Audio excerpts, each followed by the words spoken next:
Good morning friends, welcome to insured first. दोस्तों, एक cashless investigation के चलते मैं एक इंश्योर्ड को मिलने उसके हॉस्पिटल गया गया था जहाँ पर वो हॉस्पिटलाइज था।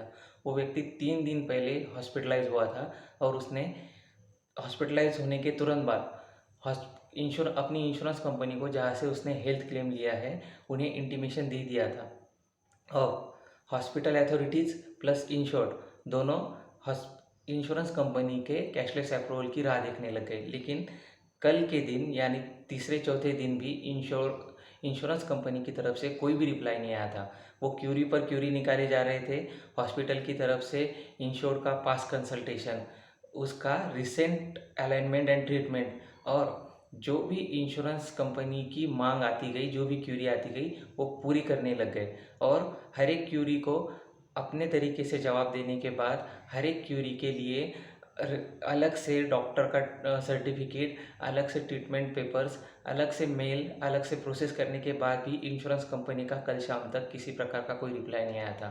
दोस्तों, मैं ये बोलना चाह रहा हूँ कि ये जो इंश्योर्ड है, ये अपने मेहनत की कमाई से प्रीमियम भर के इंश्योरेंस पॉलिसी इसलिए ले चुका है, वो भी 7 साल पहले, 7 साल पुराना कस्टमर है, इसलिए कि भविष्य में कभी भी मुझे हॉस्पिटलाइजेशन की ज़रूरत पड़े, कभी भी मैं एक्सीडेंटली या इमरजेंसी में हॉस्पिटलाइज हो जाऊँ, तो मुझे या मेरी फैमिली को ये हॉस्पिटल का खर्चा अपनी सेविंग्स में से अपने पेट को काट कर ना करना पड़े। लेकिन इंश्योरेंस कंपनी क्या अपने वादों पर जो उसने 7 साल पहले इंश्योर से किए थे खरी उतरी है?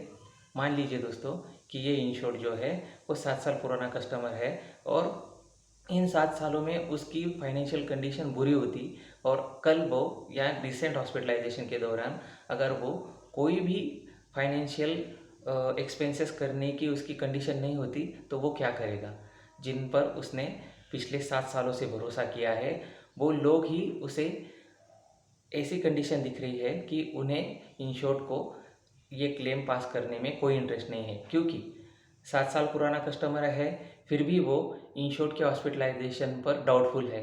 वो इंश्योर्ड की रिसेंट हॉस्पिटलाइजेशन, उसके पास कंसल्टेशन, इससे सेटिस्फाइड नहीं है। उन्हें लग रहा है कि इंश्योर्ड को हाई ग्रेड फीवर है, मतलब ये जो फीवर है, ये हाई ग्रेड फीवर घर पे रह के या ओपीडी बेस्ड ट्रीटमेंट करवाने पर भी ठीक हो सकता था। लेकिन जिसके लिए इंश्योर्ड हॉस्पिटलाइज हुआ है, उसकी उन लोगों को कोई ज़रूरत ही नहीं लग रही है, इसलिए वो लोग क्यूरी पर क्यूरी निकाल रहे हैं। इंश्योरेंस कंपनी की तरफ से हॉस्पिटल को कोई रिप्लाई नहीं गया है, कोई अप्रूवल नहीं मिला है और इंश्योर्ड को डाउटफुली ट्रीट कर रहे हैं। ये सारी बातें सोच लीजिए, लाइफ में अगर आपके साथ हो जाए तो आप क्या करेंगे?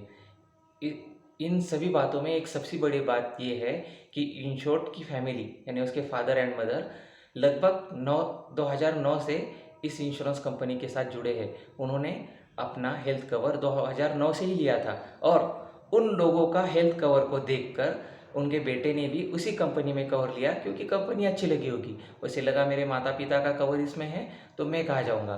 उसने भी वही इंश्योरेंस कंपनी की तरफ से वही हेल्थ कवर अपने लिए, अपनी फैमिली और अपनी 2 साल के बच्ची के लिए ले लिया। मगर अब वो बच्ची बड़ी हो गई है, 2015 से लेके 2022 तक का पीरियड निकल गया है और उसका कोई भी सिंगल एक हॉस्पिटलाइजेशन नहीं हुआ है।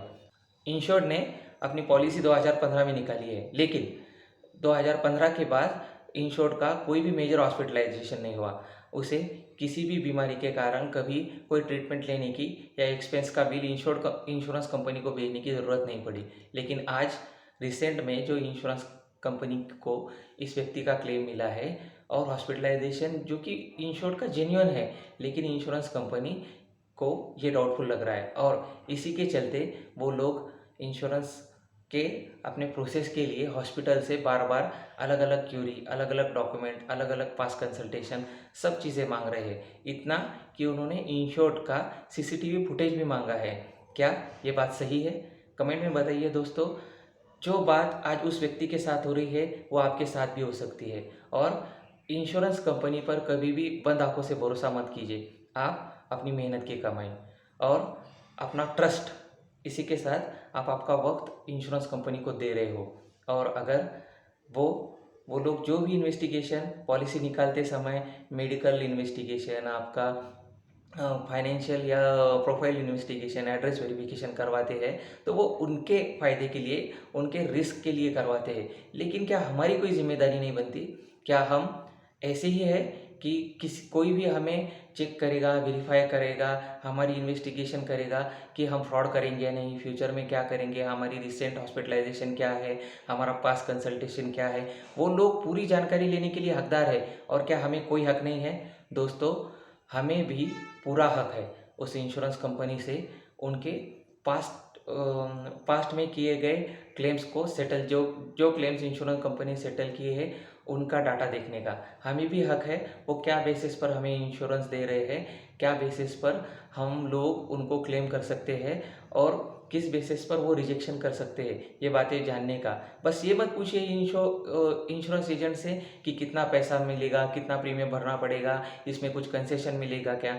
ये बातें बहुत नॉर्मल है। इसके आज आप तो पॉलिसी ले लोगे, जैसे तैसे करके प्रीमियम भर दोगे, लेकिन ये पॉलिसी, ये इशू तब का है, ये जब आप एक क्लेम राइज करते हो और वो क्लेम देने में इंश्योरेंस कंपनी हिचकिचाती है, तभी ये इशू शुरू होता है। और आज मैं आपसे यही विनती करूँगा कि किसी भी इंश्योरेंस कंपनी पर बंद आँखों से अंधविश्वास मत कीजिए।